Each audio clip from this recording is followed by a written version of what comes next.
Good morning. It is Monday, January the 31st, and this is The Drill. Welcome to all the butchers, bakers, and candlestick makers out there. I'm Ron, your host and the only true conservative in the United States today. So after the Daily Declaration for Spiritual Warfare and the Pledge of Allegiance and the Star Spangled Banner, we will have again with the masks.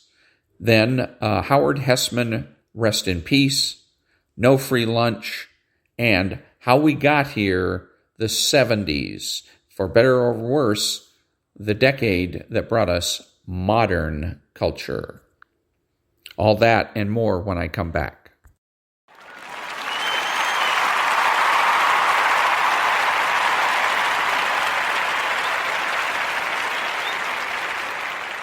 Thank you.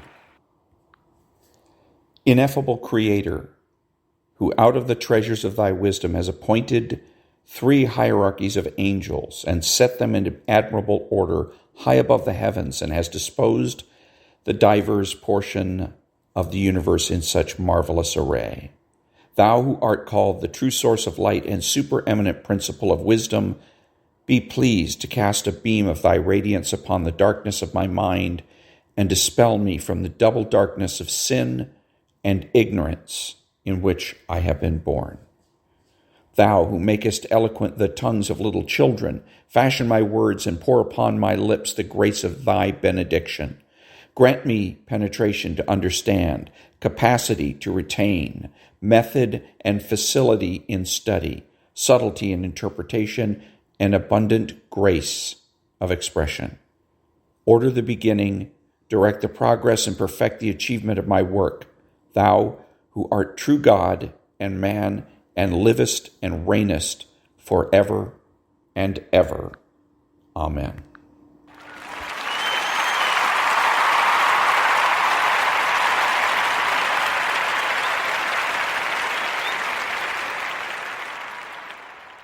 Thank you. Into thy hands, O merciful Savior, we commend thy servant, Howard Hessman. Acknowledge humbly, beseech thee, a sheep of thine own fold, a lamb of thine own flock, a sinner of thine own redeeming.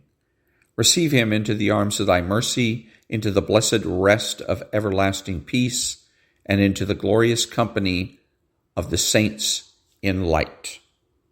Amen.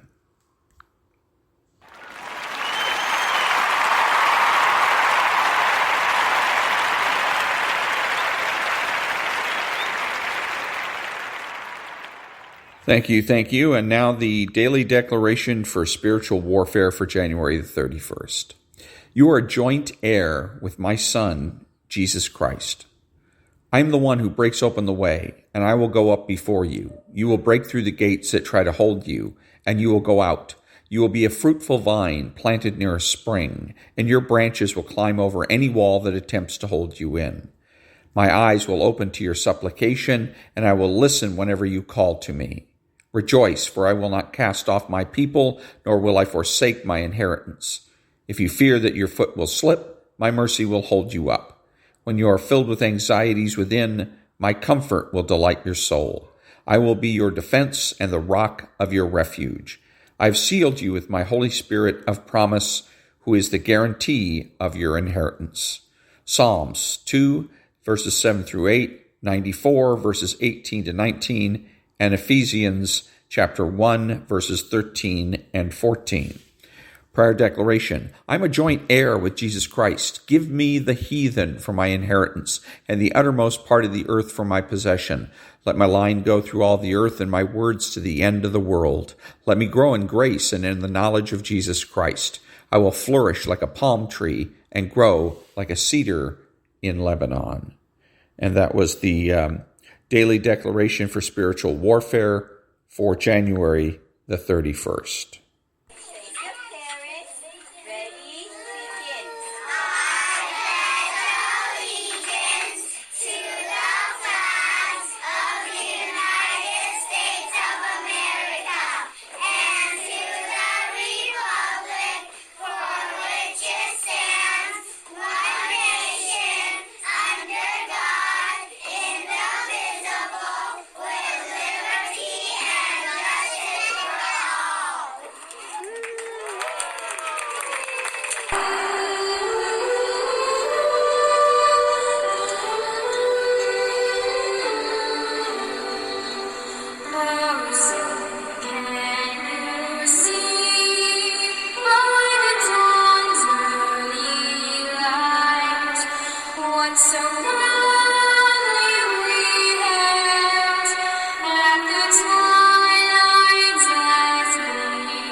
Thank you. Thank you. Who is the true conservative? He is the person that understands that conservatism is not just about politics, but culture as well. He acts like an adult. He is patriotic and uses common sense. He makes judgments, refuses to speculate, speaks clearly and definitively, and is not afraid to say no. He is open-minded, asking why rather than why not. He is consistent, credible, and influential, not ashamed of his existence, unafraid to learn or correct his mistakes. He is a normal American, and he is better than the socialist. He is a better friend, father, brother, family member, and a better person, period. Thank you. And I wanted to, another reminder, I keep hearing more and more every day about masks, mask mandates, vaccines, and all this stuff. There's three big issues to all of this. Number one is that protests about masks and about vaccines are useless and a waste of time. Too late. It's way too late. There was a couple a few months ago that went ahead and went into a store without a mask. They were confronted and they ended up getting into a fist fight, and then they got arrested. And they've been arrested, and they're going to go on trial, and nothing is different. Nothing is better. The mask mandates are still here. The vaccine mandates are still here. They accomplished nothing. So you want to scream and yell and jump up and down, you're not going to accomplish anything other than you're going to bring a lot of negative attention to yourself. Okay? What needs to be done, and what we should have done, all of us, is make sure that Gavin Newsom never got the dictatorial powers he has now in the first place. And what we need to do when this is all over is get rid of those powers. We need to get rid of the emergency order, whatever piece of legislation or whatever it is that the legislature did to give the fictitious dictatorial power to the governor has to go. And if that means we've got to do a ballot initiative to make it go away, so much the better. That's the only way you're going to make things better. This way, next time that they're thinking about doing an emergency, they have no basis on which to declare the governor a dictator, and we get to go on and live our lives like normal. Now, the other two issues with this is it's property rights and privacy. Okay, you go to somebody's place and they say, hey, you got to wear a mask when you come in. Then one of the things you can do, by the way, is say, oh, I'm sorry, my mask is broken or whatever. Do you have a spare? And at least make them pay for it. Walmart does that. When I go to Walmart and I forget to put on my mask, I got about 6 masks in my car because I keep forgetting to put my mask on before I go into a store, and most of the stores have spare masks. I went into Walgreens or Walmart or whatever the hell it was, some Rite Aid type drugstore. They had spares because I walked in. They said, "Oh, you got to have a mask." Oh, okay. Do you have any spares? I use mine to wipe my ass, whatever. And the next time, please bring one in. But they had a spare. Walmart has this right at the front. Right at the front, they have a big box of them. Now they've got even a big box of the brand new ones in which you can barely breathe.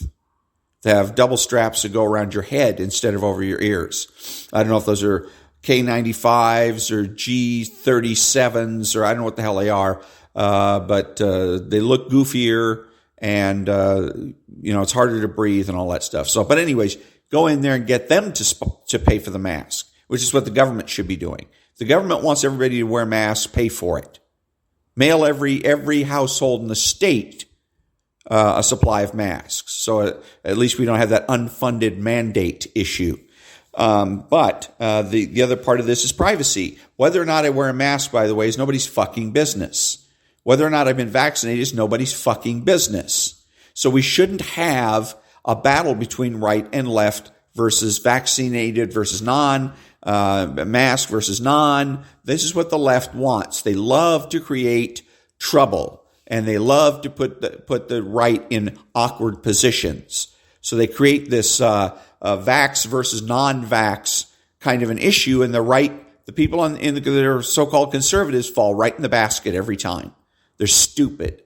They go ahead and run around bragging about how they're not vaccinated or brag about how they don't wear a mask and open themselves up to all kinds of ridicule and open up our society to all kinds of needless friction. The right answer when somebody asks you is none of your business.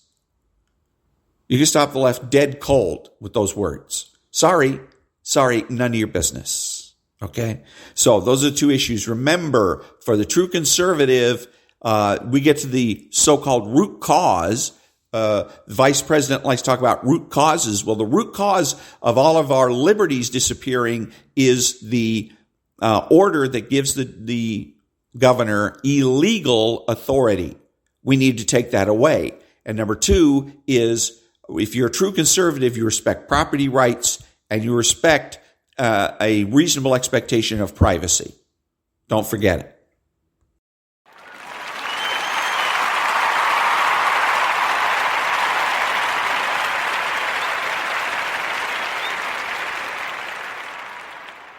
Thank you. And now there's no free lunch.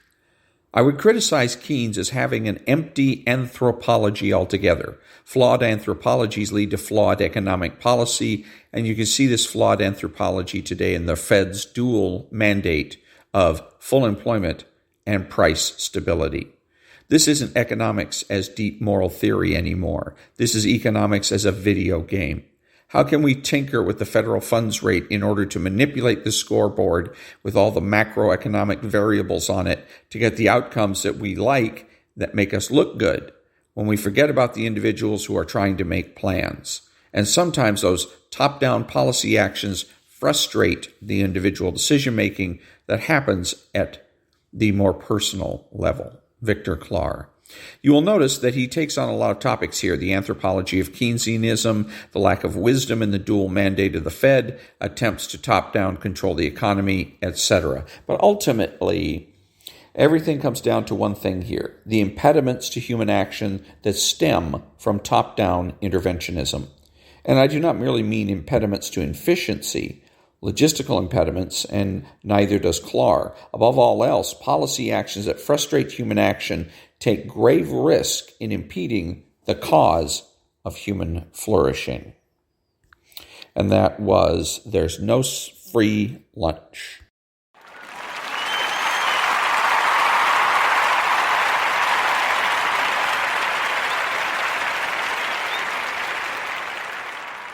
Thank you.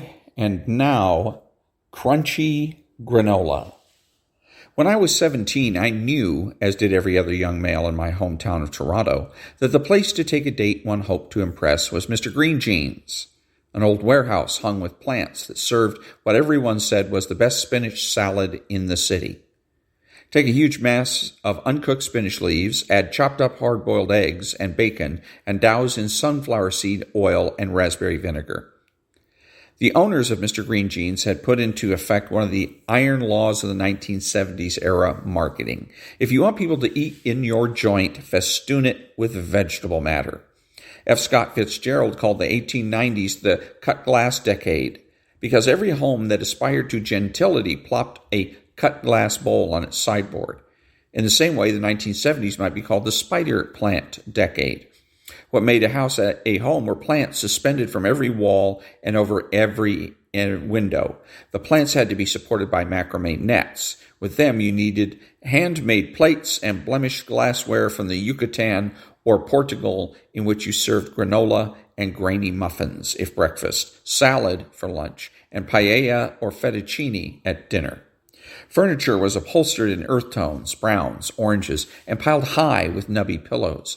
Plaster was stripped off the walls to expose the underlying brick, and the broadloom lifted up to reveal the maple flooring. The family wore skirts and shirts made from coarse Peruvian cloth or colorful batiks from Indonesia. Everything was rough, unfinished, crude. In the center of it all stood the only aesthetically tolerable machinery, a $3,000 assemblage of gleaming brushed steel stereo components. Woofers, subwoofers, monster cables, a turntable precise to the 10,000th of a second, amplifiers that could boost the final twitterings of a dying bird louder than the roar of a Super Bowl crowd. A Santa Fe couple who lived this way told an interview about a visit from city friends and their 10-year-old daughter. The little girl had refused to sit down on the knocked-together, straw-seated chair offered to her. The child, the host realized, had mistaken the rough-hewn, textured quality of the chair for dirt. Can you imagine a life with no texture? Kids are growing up in a smooth world where everything is made out of plastic formica. Formica was the miracle stuff of the 1950s. Smooth, futuristic, artificial, easy to clean, cheap. It symbolized the space age, the triumph of American industry. 25 years later, that was precisely what was wrong with it. In general, the environmentalist Barry Commoner wrote in his 1971 book, The Closing Circle, the growth of the U.S. economy since 1940 had a surprisingly small effect on the fulfillment of basic human needs. That's statistical fiction. The average American now consumes each year about as many calories, proteins, and other foods, although somewhat less of vitamins, uses about the same amount of clothes and cleaners, occupies about the same amount of newly constructed housing, requires about as much freight and about the same amount of beer, 26 gallons per capita, as he did in 1946. However, his food is now grown on less land, with much more fertilizer and pesticides than before. His clothes are more likely to be made of synthetic fibers than of cotton or wool. He launders with synthetic detergents rather than with soap. He lives and works in buildings that depend more heavily on aluminum, concrete, and plastic than on steel and lumber.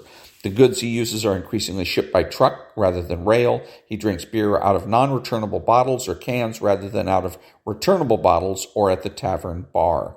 He's more likely to live and work in an air-conditioned surrounding than before. He also drives about twice as far as he did in 1946, in a heavier car on synthetic rather than natural rubber tires, using more gasoline per mile, containing more lead fed into an engine of increased horsepower and compression ratio.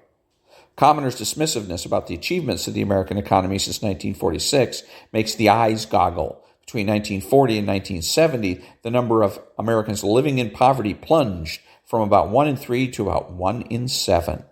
The advancing economy delivered, among other benefits, near universal indoor plumbing, the polio vaccine, vacations, and old age pensions, tumbling long-distance telephone prices, refrigerators, and television sets. But to those fortunate people who had already enjoyed most of those good things in 1946, Commoner's haughty judgment sounded more than plausible. The 1970s were the time when the word wonder in Wonder Bread acquired its present ironic connotations. Norman Mailer let loose an amazing attack on the stuff. He denounced an America that took the taste and crust out of bread and wrapped the remains in wax paper and was, at the far extension of the same process, the same mentality which was out in Asia escalating, defoliating. But back when the new bread was introduced, it indeed was a wonder. Before World War II, bread would begin to spoil within hours of its purchase, even in the tightest bread box. Alas, the preservatives that triumphed over mold and other contaminants had their dangers too, and because these dangers issued from the hand of man, they carried a sharp sting of betrayal. The first modern food panic in 1959, when Health, Education, Welfare Secretary Arthur Fleming recommended 2 weeks before Thanksgiving that shoppers avoid buying cranberries because some berries from the West were feared to have been contaminated by a weed killer associated with cancer of the thyroid. State and city authorities across the country banned cranberry sales, and supermarkets yanked cranberries and cranberry sauce off their shelves. In the end, the scare fizzled out, and most canners were able to slap reassuring labels on their products in time for the holiday. At a campaign stop in Wisconsin, a big cranberry state, Senator John F. Kennedy pointedly drank 2 glasses of cranberry juice. Still, the scare prodded Congress into passing the law that made possible the innumerable scares yet to come. The Delaney Amendment to the Food and Drug Act, which forbade the Food and Drug Administration to consider any food safe if it contained even the smallest amount of an additive that produced cancer in lab animals. When Congress said small, it meant small. To get cancer from the tainted cranberries of 1959, a human being would have had to eat 15,000 pounds of them each day and keep it up for years. Unfortunately for the country's 11-year-olds, the Delaney Amendment only applies to artificial ingredients. Otherwise, it would have banned turnips, which contain 100 times as much of potency as the weed killer that sparked the 1959 panic. In fact, most fruits and vegetables are veritable germ warfare factories of natural toxins, which have evolved to deter bugs and other hungry pests. The Delaney Amendment represented a remarkable reversal in American thinking. When Congress passed the first pure food law in 1906, it was nature, dirt and germs, that was perceived as dangerous, and science, boiling, scrubbing, and disinfecting, that offered safety. From the Delaney Amendment, a public that had once been told to trust what came out of cans and bottles received its first instructions in a new wisdom. Safety lay in returning to nature, in preferring sugar to sweeteners, brown sugar to white sugar, honey to brown sugar. Hitherto, the menace of food additives had been an obsession associated with the far right wing. In the 1964 movie Dr. Strangelove, it is a mad, ultra-patriotic general who worries that his precious bodily fluids are being polluted. The political left, by contrast, championed industrial progress, scientific research, and greater human control over the environment. In the 1960s and 1970s, the two ideological poles suddenly shifted or converged. Back in a minute.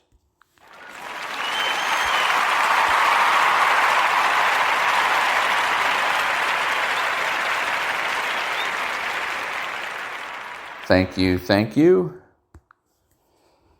The revulsion against technology ran strong enough to sustain the decade's largest mass protest movement, the campaign against nuclear power. Alexis de Tocqueville observed during the French Revolution of 1848 how slavishly the men of the Second Republic mimicked the rhetoric, gestures, and even the costumes of the men of the First. Likewise, the anti-nuclear movement of the 1970s self-consciously modeled itself on the protests of the 1960s. Nuclear power, Ralph Nader insistently repeated, was our country's technological Vietnam, and it was to be opposed in exactly the same way, not with the technical arguments, expert testimony, facts, and statistics at what might have expected in what was, allegedly, a scientific controversy, but with slogans, songs, sit-ins, passionate speeches, and dark accusations. As with Vietnam, the protesters possessed a certain nugget of truth.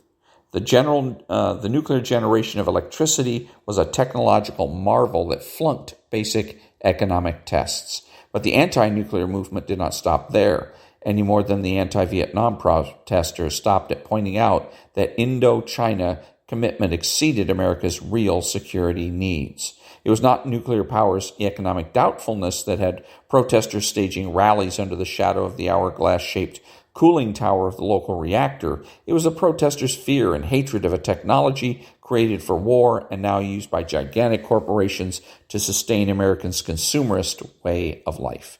The protesters damned nuclear power not merely as wasteful, but as murderous, and they had a martyr to prove it.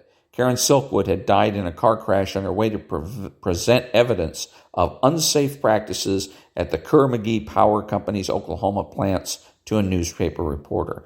An autopsy showed that Silkwood's bloodstream dangerously high in tranquilizers, but the anti-nuclear activists unshakably believed that Kerr-McGee's goons had forced her off the road, a version of events cautiously endorsed by Meryl Streep's filmed biography of Silkwood. Protesters had convinced 4 states, California, Iowa, Maine, and Wisconsin, to impose a moratorium on nuclear construction within their borders even before the 3 Mile Island reactor near Harrisburg, Pennsylvania, accidentally released radioactive coolant into the atmosphere in March 1979. 3 Mile Island would have caused a panic at any time, but by one of those flukes that makes a Hollywood producer's fortune, the accident occurred in the same week as the scaremongering anti-nuclear movie The China Syndrome was released. Pennsylvanians threw their belongings on top of their cars and drove furiously away from Harrisburg. Hundreds of people were arrested attempting to disrupt reactor sites in Arkansas, California, Colorado, Indiana, New York, South Carolina, and Vermont. Some 65,000 people marched on Washington in May to demand the immediate shutdown of all nuclear power plants. President Carter, who had bragged during the 1976 election campaign of having been a Navy nuclear engineer, invited 7 of the organizers to meet with him in the White House. The Federal Nuclear Regulatory Commission imposed a 3-month moratorium on the issuing of construction and operating licenses for the new plants. In August 1979, New York State forbade the construction of any more nuclear plants. When Massachusetts Senator Edward Kennedy challenged President Carter for the Democratic nomination in 1980, he adopted opposition to nuclear power as one of his issues. By then, the Seabrook plant in New Hampshire, the epicenter of the protest because of its proximity to the universities of New England, was under almost permanent siege. A march on the Pentagon over the April 26, 1980 weekend led to more than 300 arrests for trespassing and defacing government property, the biggest mass arrest since the anti-Vietnam May Day rally of 1971. The Pentagon, of course, had nothing to do with civilian nuclear power, but old habits die hard. By then, the fight was over. Utilities and government agencies had filed 42 requests for licenses for new nuclear plants with the Nuclear Regulatory Commission in 1973. 2 were filed in 1978, and they were the last 2 of the 20th century. So the anti-nuclear power movement prevailed, or had it. In 1979, some 13% of America's electricity was generated by nuclear power. By 1998, the figure is approximately 20%, where it is projected to stay until the end of the first decade of the new century. The Barry Commoners and Ralph Naders, who once equated nuclear power to slavery, managed to get through the 1980s in cheerful indifference to its rising importance. At the very moment that the reactors commissioned in the early 1970s were coming online, the anti-nuclear movement subsided, its activist zeal absorbed by protests against the defense and foreign policies of President Reagan. And even though nuclear power is expected to dwindle in importance after 2010, it has been driven from the marketplace not by picketers, but by the competition of cheaper gas turbine generators. Yet the anti-nuclear movement did not truly lose. Every time the country is convulsed by some new mass panic, brain tumors inflicted by cell phones, cancer from transmission wires, immune system disorders from breast implants, the vanished spirit of the anti-nuclear movement comes to life again. The conviction that nature is benign and science is dangerous, and the mistrust of claims of scientific expertise are now permanent features of the American scene.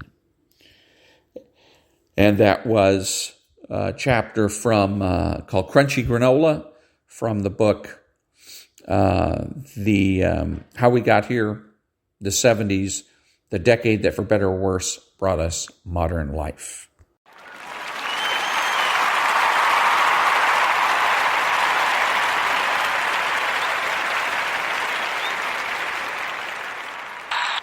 Thank you. This is Ron, your host and the only true American or only true conservative in the United States today, and wishing giving well wishes to all of the butchers, bakers, and candlestick makers out there, and reminding you to be honest, to be smart, to be beautiful, and to remember that the left has no authority, no power, and they can't win.